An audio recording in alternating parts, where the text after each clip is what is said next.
Good evening and welcome. I'll call the June 17th Board of Commissioners meeting to order. This evening, we're going to have Sergeant Buddy Capps come up and lead us in an invocation and pledge of allegiance.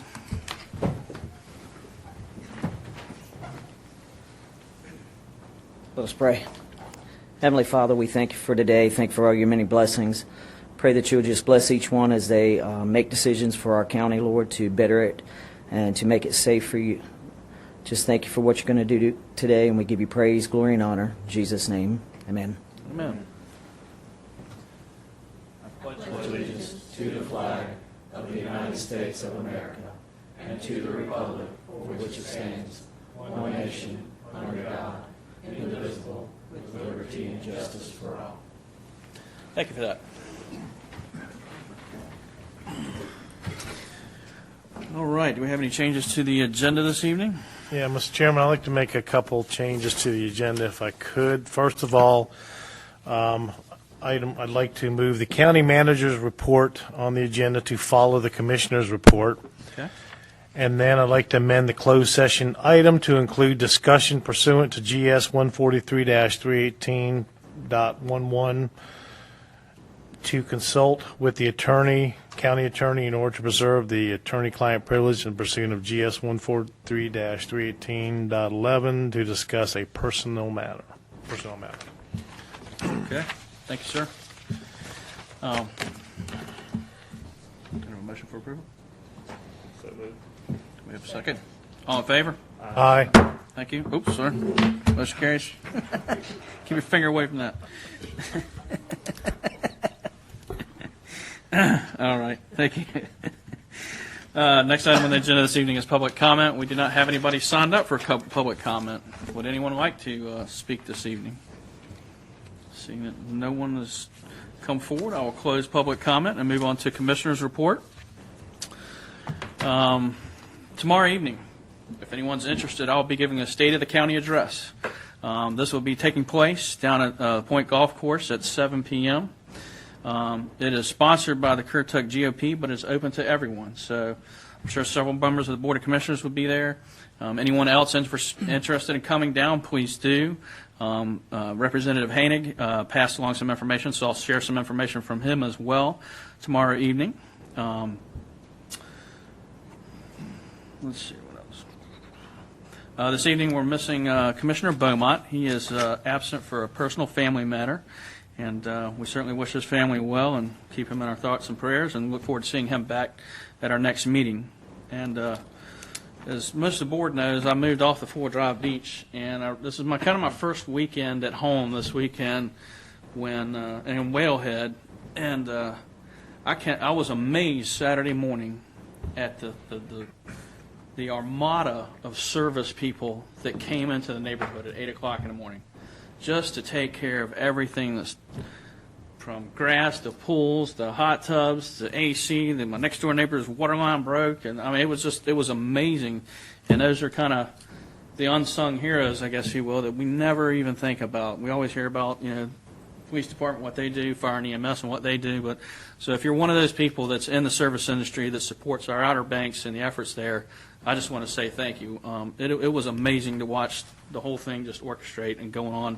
And then next thing you know, 4 o'clock's here and there's tourists showing up everywhere, pressing into those homes. So thank you to those people that do that work for us and keep us moving along. That's all I have for myself this evening. You have anything this evening, sir? Just 2 quick things. Just be thankful again for our fire departments and our first responders. The roads are getting very busy now, and the wrecks are starting to pick up. A lot of activity. So be careful. There's a lot of road construction going on. There's cones. Take your time through them. Pay attention. Be careful. Like I said, the fire departments have been active here lately, as well as the sheriff's departments. A lot going on. So just be safe out there.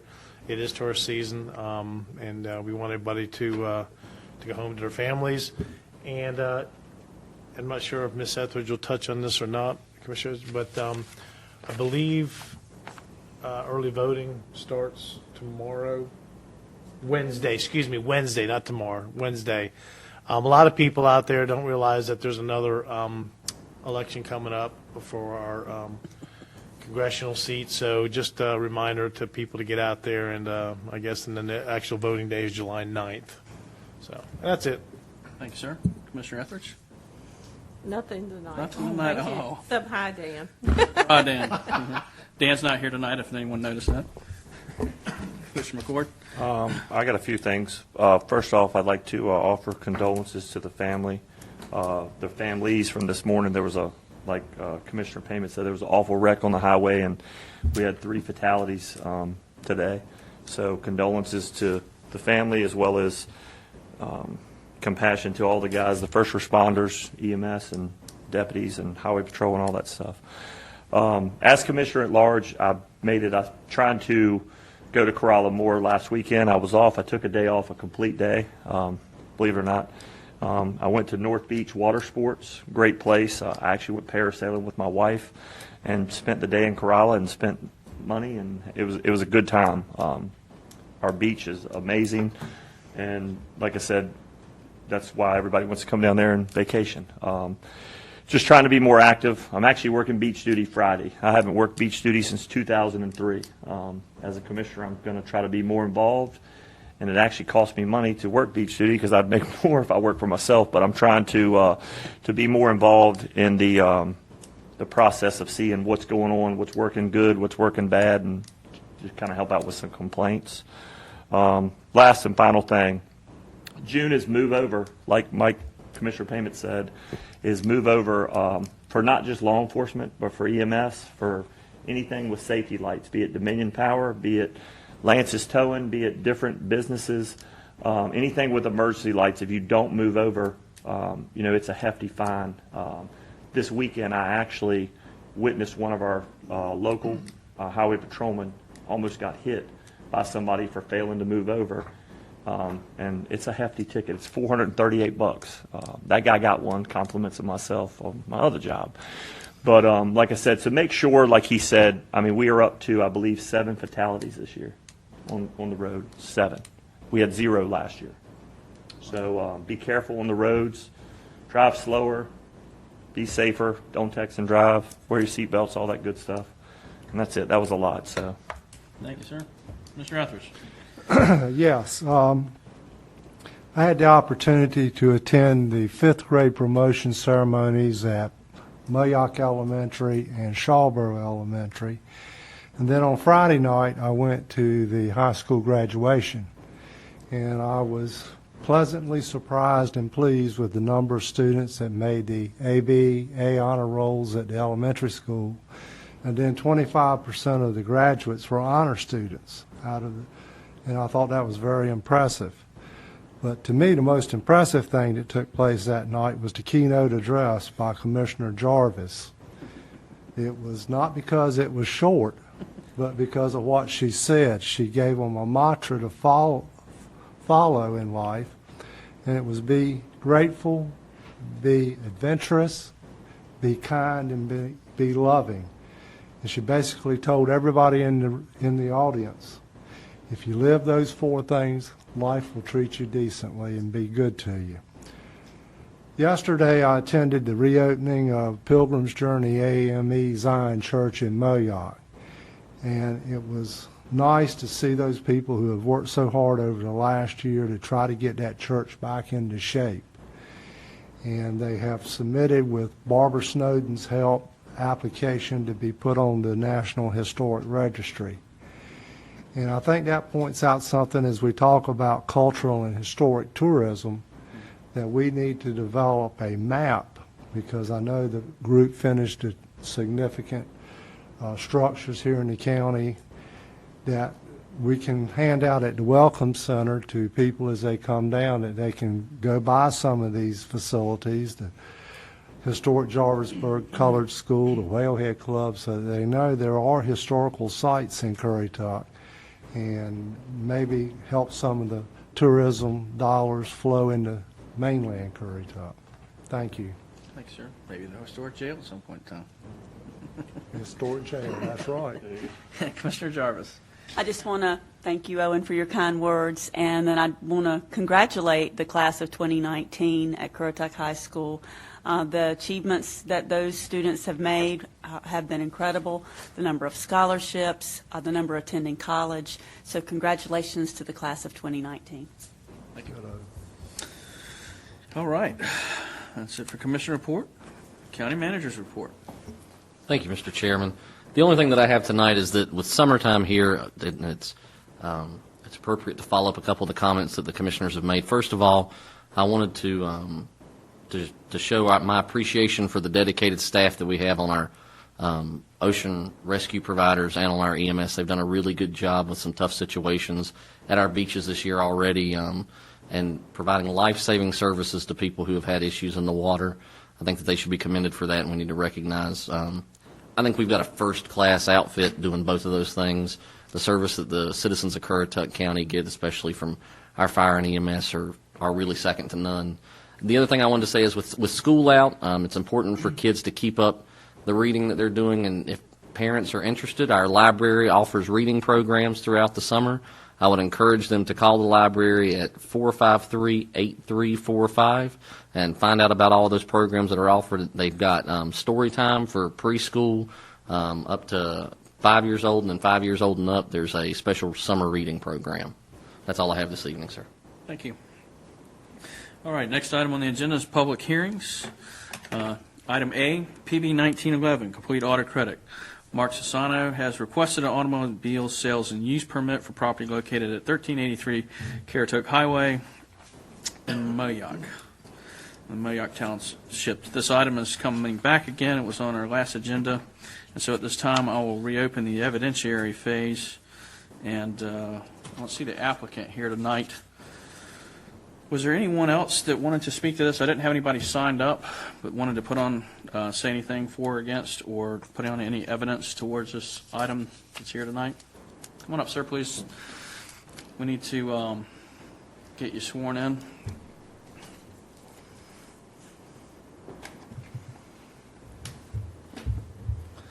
All right, thank you. Do you solemnly swear to tell the truth, the whole truth, and nothing but the truth, so help you God? Yes, sir. Thank you.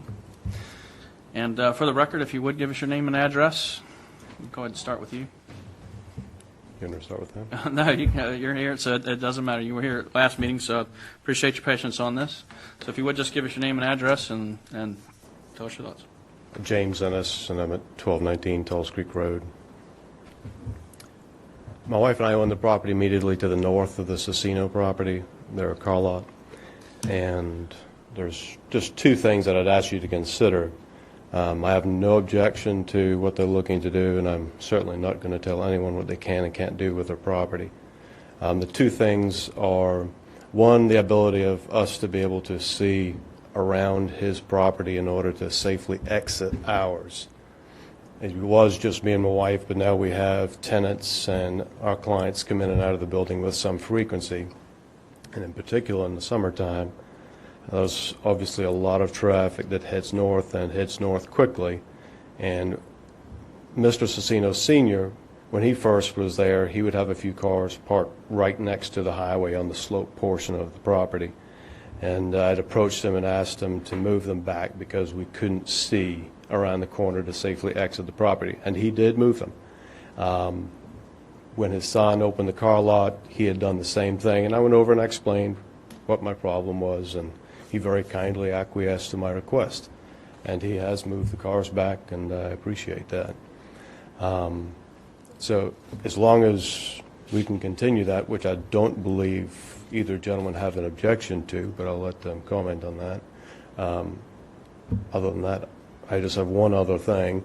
As far as how are you going to determine whether or not it conflicts with our ability to see south, the vehicles now are about 25 feet from the edge of the asphalt. Just as he said he moved them back, and that's where they are, and that's perfect. That allows us and our clients and our tenants to be able to see at least far enough around the property to be able to safely get out without getting in an accident ourselves. The other thing has not so much to do with what they do, but on our last meeting, mention was made of a buffer in front of the parked cars. Currently, there's a grassy median in front of their property, and if the idea is to create some type of buffer for aesthetic purposes, for that particular business. I'd ask that in this particular situation, whatever aesthetic improvement may be accomplished by putting some landscaping or otherwise in front of this building is going to fly in the face and be a complete detriment to our ability to see around the corner. We're not going to be able, if there's cars, shrubs, whatever it is, we're not going to be able to see south to safely exit the property if there's vegetation there. He currently has it cut with grass, which is perfectly fine, and I think certainly doesn't bother us. As long as the grass is cut, we can see south, we'll be able to safely exit the property. So all of my beef has to do with the ability to get in and out, and our clients to get in and out safely. That's all. Okay, thank you, sir. Thank you. Well, perhaps Ms. Cicero could speak to that. So it's a type A buffer, which doesn't mean much if you're not used to knowing what a type A buffer is, but could you just enlighten us and the general public as to what that means? It would be that is our smallest buffer, our, I guess, least robust buffer, and it would require some landscaping, shrubs, and some trees, small caliper trees, and they can be set back off the streetscape there in front of the Cicero property to allow good sight triangles between, or a good line of sight between the property to the north and this property. We can work Around that. we can work around that. Yes. Yeah. And I guess that just brought up a question. I was listening to Mr. Ennis there about signage. I think a business is allowed a signage in front of their place there. Yes. Would we have to keep that signage back so it didn't block the view as well? Yes. That would have to be back beyond the 25 or the buffer area back there. It would have to be able to clear the line of sight between that property to the north and.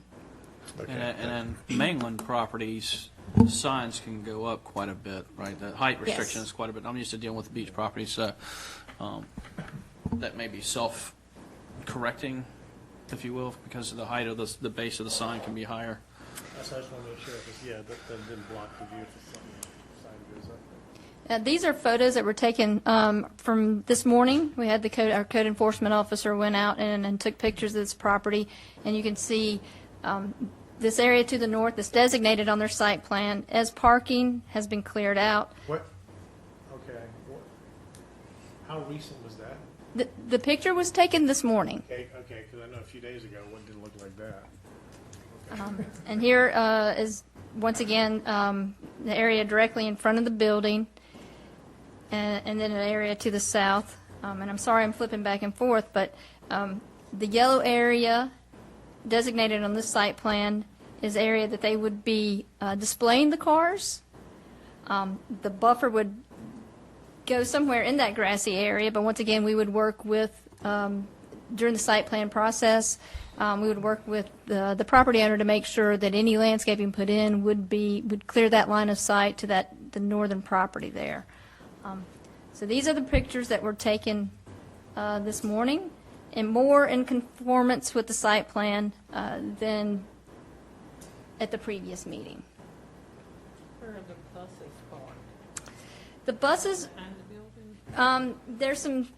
the buses are parked, once again, sorry for that, are parked, the best I can tell, right in this area on the existing parking, and maybe some back in here. These are, like I said, these are pictures taken this morning, so this is, you can tell, it appears that the buses are parked on the pavement, the existing pavement shown on the site plan in the yellow. Mm-hmm. And so, yeah. But there's just two buses up there now? According to these pictures, there are two buses and another shuttle, smaller bus van item over here.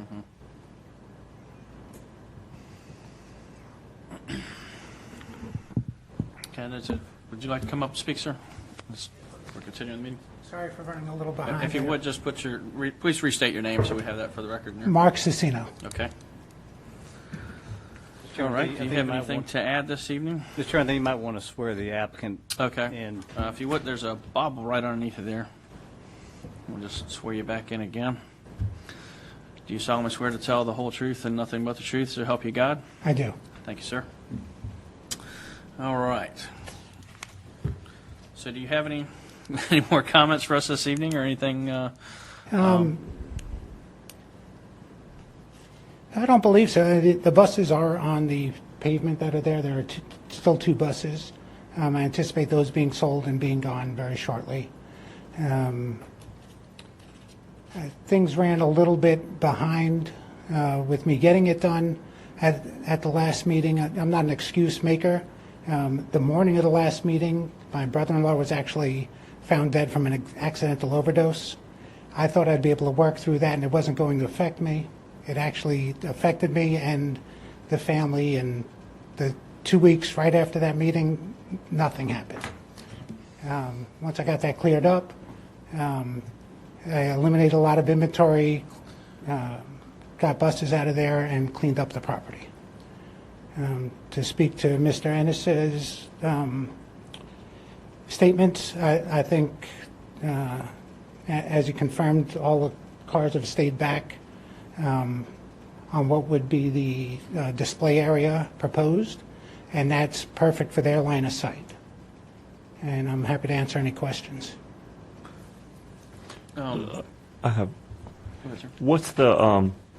I mean, it doesn't have to be precise, obviously, but the distance, I guess, where Mr. Ennis was saying to be able to look south, turn out, be it heading north, be it headed south. How far are the cars, like right from there, from, I guess, I would say the curbing? What is that? Probably about 20 foot.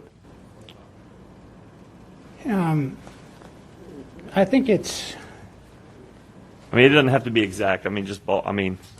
That's about right. Well, it's specified on the drawing. I think it is probably about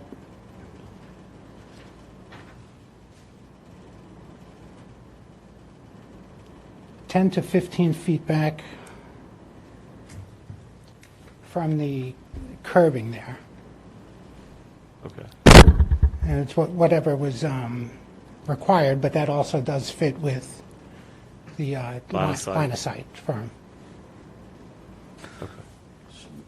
Ms. Cicero, if we were to approve this tonight, they would get their special use permit and be able, they're currently operating, is that correct, as a business because of Board of Adjustment?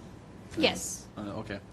So did we not say in the last meeting there were some problems with the building itself? There are, that building was converted to a single-family dwelling. The original permit was issued in February of 2016. The final inspection was completed in September of 2017. That's to convert it from a commercial building back to a single-family dwelling. It would then need to be updated and revised to meet commercial building code, including fire protection and ADA accessibility standards. So he would have to go through that. He would have to meet the site plan with the landscaping issues. So all that would have to be done after this approval. But he could operate during that time frame, is that correct? Or would he have, so that's my question I'm trying to get to. So if the building is not ready to be occupied as a commercial structure, if we were to approve this tonight, he could be working tomorrow as a auto business and utilizing the building? Before he does the building upgrades? I mean, He wouldn't get he would not get a commercial certificate of occupancy, certificate of compliance until those upgrades are made. But he could conceivably operate this business in that manner until those. Take customers in the building. Couldn't take as a customers commercial- as a commercial building, yes. And if I may address that, the switching over to residential actually required more building code at the time. You took an old building, it had to meet current guidelines. Getting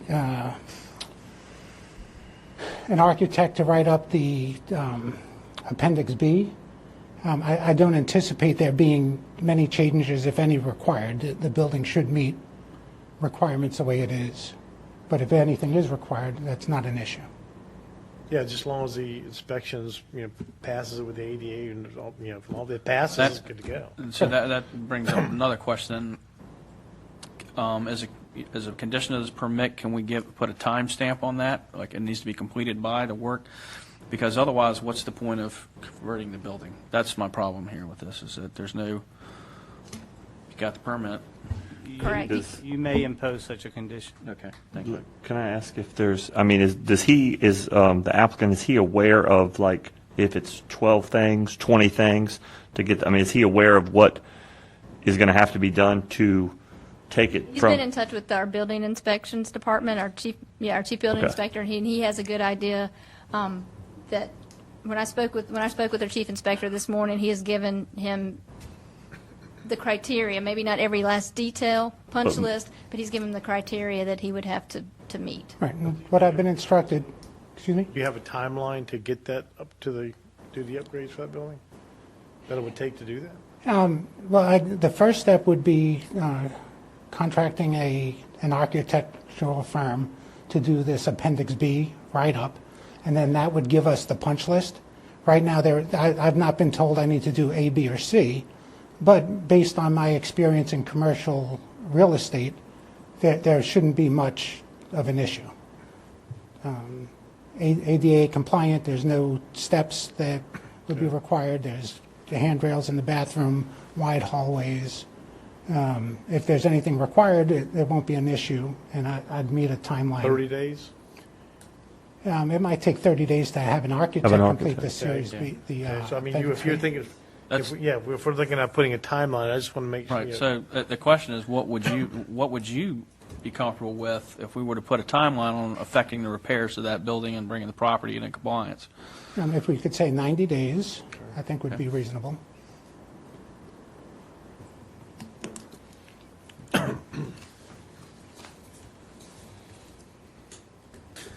All right.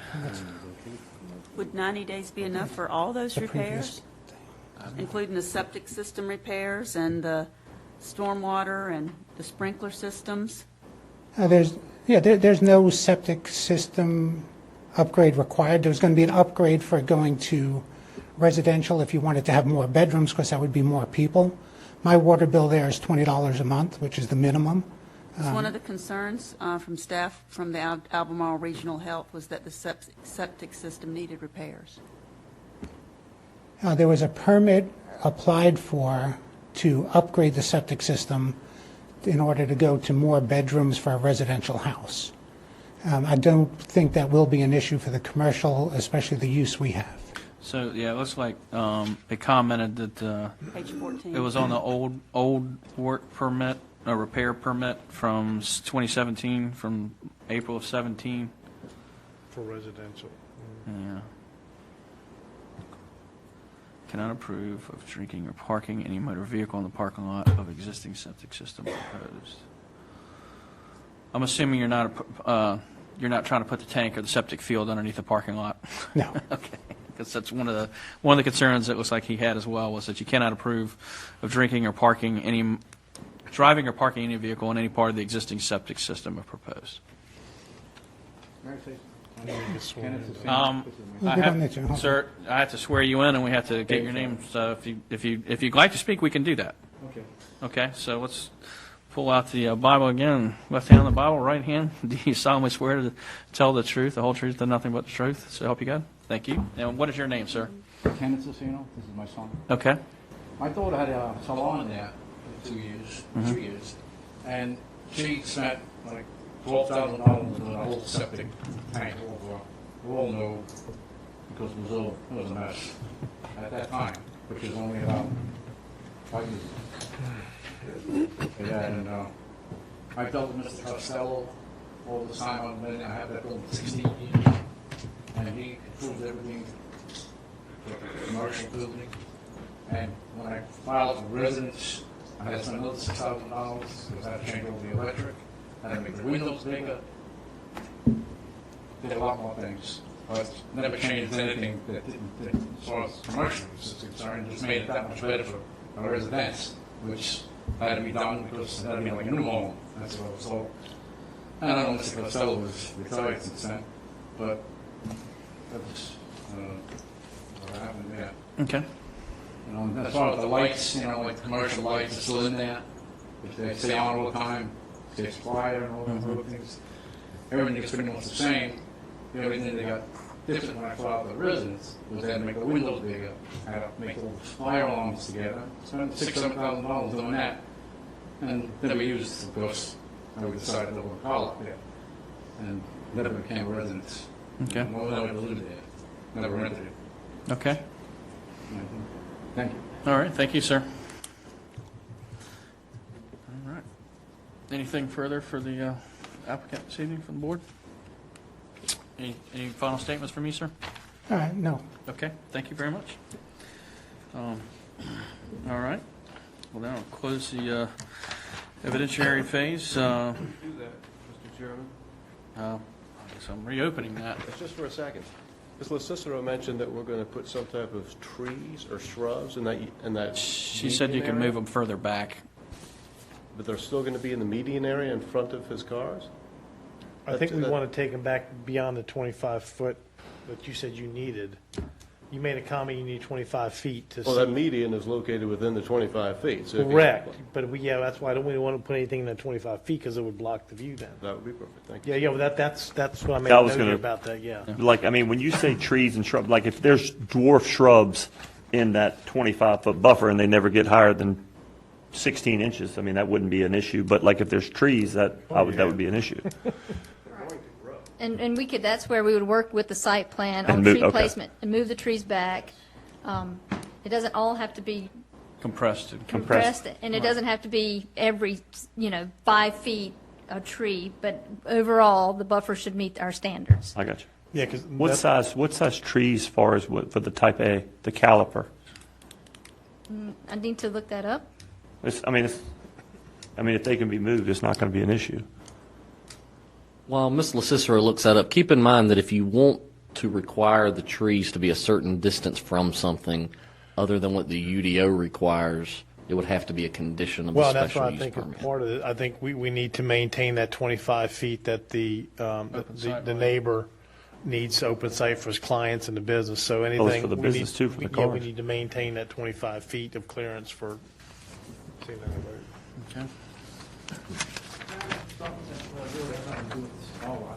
But I like to see, since I've had that building, I like to see the town of Moyoc.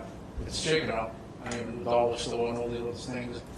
But I don't know, really has nothing to do with me in a way, but I'd like to see the town improve. I don't know what you're thinking about, but the only way it's really going to look happy is to move that railroad track. Yeah, that's not happening. No. They got stuff going back before the Civil War. It's not happening. And we got businesses using that railroad track right now. too, Right, so. yeah. That's I a, guess you guys thought about it. I mean, no, not really, but it's just there. So we do have a lot of plans. We actually have, just for you and anyone else that might be watching, we have the Moyoc Small Area Plan. We've also have the Currituck Station that we've created, and we have some other things going on in Moyoc. It's a little off topic for this subject, but we're working on Moyoc to do what we can up there. oh, good. Okay, thank you. All right. Moving on, we'll close the evidentiary portion again and move on to board discussion if there's any to be had, and or I'll entertain a motion if someone would like to put one forward.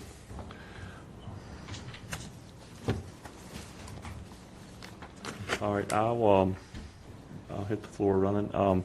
I motion to approve PB 19-1 use permit with staff recommendations because the applicant has demonstrated the proposed use meets the use permit review standards of the UDO. The board must include conditions of approval of the motion. Suggested conditions as well as staff recommendations. Is the county attorney, is this where I want to add the? Yes. Okay. The 90 days to complete, to have the building to commercial standards as required by the UDO, as well as to keep the 25-foot Site triangle.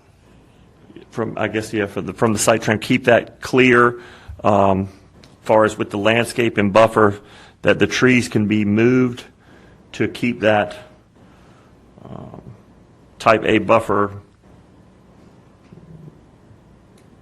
I'm trying to think how I want to say this. Basically, the trees can be moved to keep that 25-foot area of visibility for the line of sight.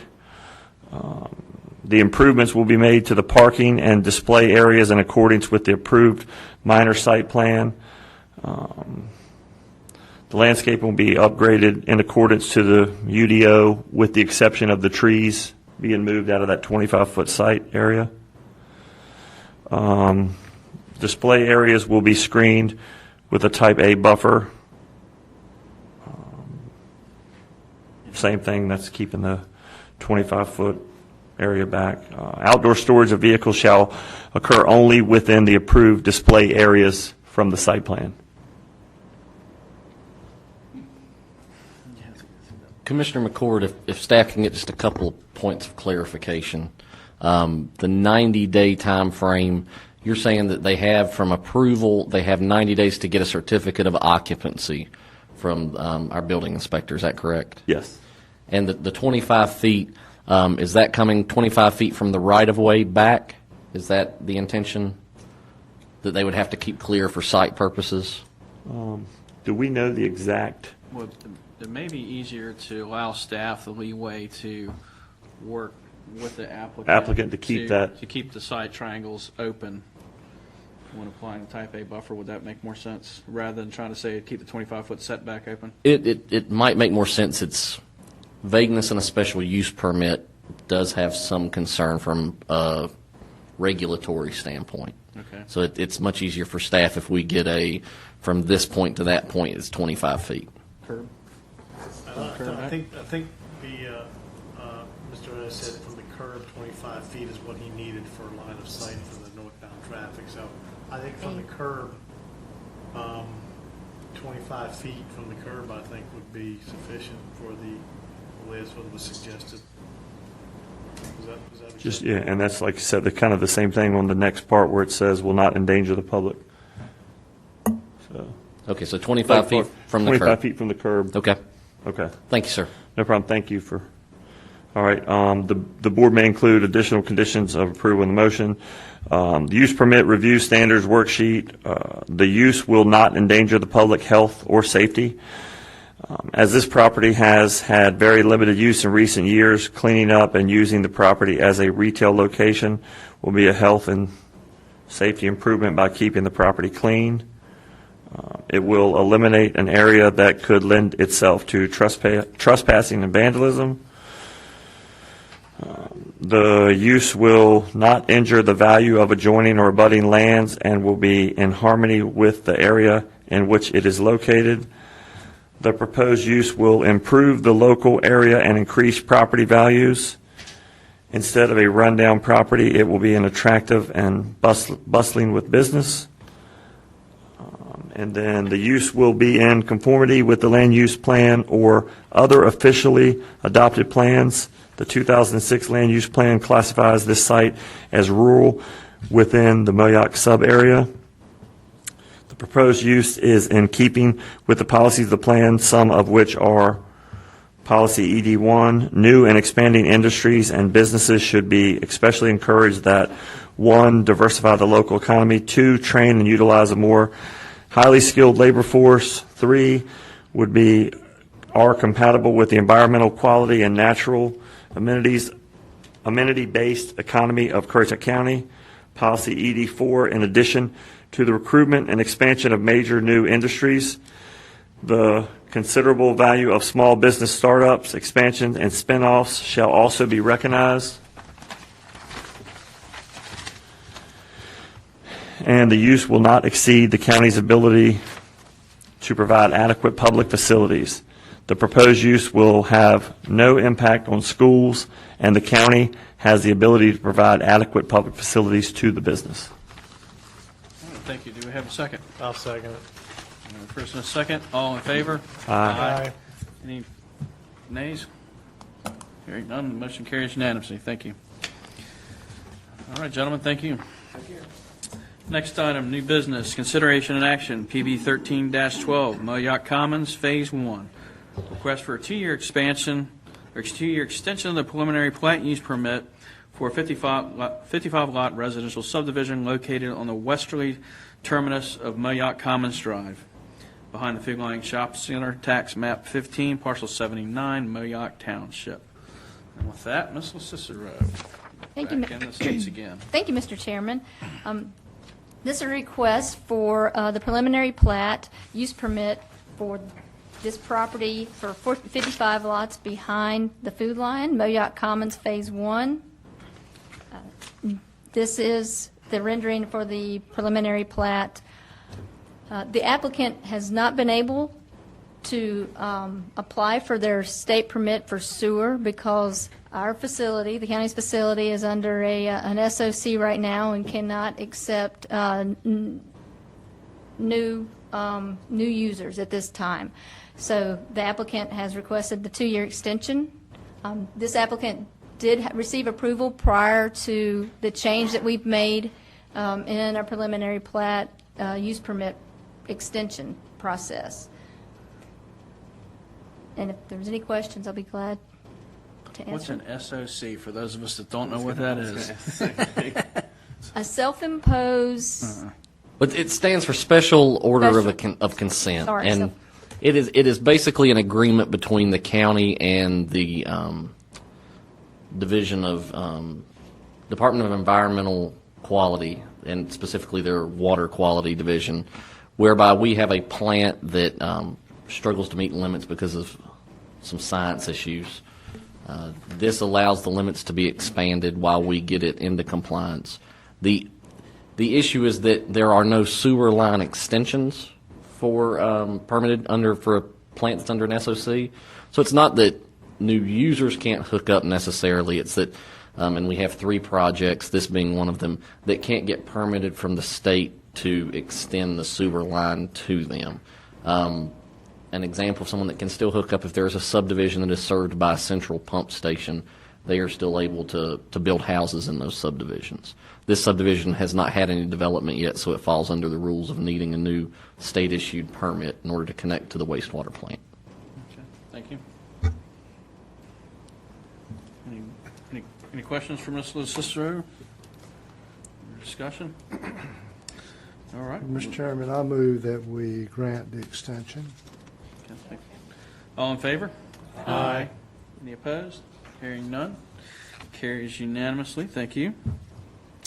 Item B under new business, agenda on the order of business, an ordinance of the Currituck County Board of Commissioners amending Section 2-65 of the Currituck County, North Carolina Code of Ordinances. Who gets this one? I will present that, Mr. Chairman. Thank you. This ordinance amendment just very simply amends the board's rules of procedure to provide the county manager's report shall occur after commissioner reports. I would remind the board that the adoption of an ordinance requires a unanimous vote at its first reading. You do not have a full board tonight, so assuming that this passes tonight, it will be placed on your next agenda, at which time it may be passed by simple majority vote. Okay, thank you. Second. All in favor? Aye. Any opposed? Hearing none, it carries unanimously. Next item is the, well, it carried -1. Unanimous with those present. Okay. How's there that? we go. There we go. Right, but that will be back at our next meeting for Commissioner Beaumont's opinion. All right, consent agenda. Questions, comments, concerns this evening on the consent agenda? Make a motion for approval? Second. All in favor? Aye. Aye. Any opposed? Hearing none. Carries unanimously. And I'll move us into closed session pursuant to, got to read the big one, Ike? That is the proposed motion. What's that? That is the proposed motion. Okay, thank you. Move that the board enter closed session pursuant to GS 143-318.11A5 to establish or instruct county staff concerning the position to be taken by or on behalf of the county in negotiating the material terms of a contract for acquisition of real property purchase or exchange owned by Panther Landing LLC and located at 101 Panther Landing Road at western corner of Tulls Creek Road and Panther Landing Road, to be used for any public purpose pursuant to GS 143-318.11 to discuss a personnel matter and pursuant to Same government statute, 143.318.11, to consult with the county attorney and preserve attorney-client privilege, and to consult with the county attorney and to preserve the attorney-client privilege in pending matters entitled Corolla Civic Association et al. Versus Currituck County et al. Oof, I can't even say Sneerla? Sneerla, got it right. V. Currituck County.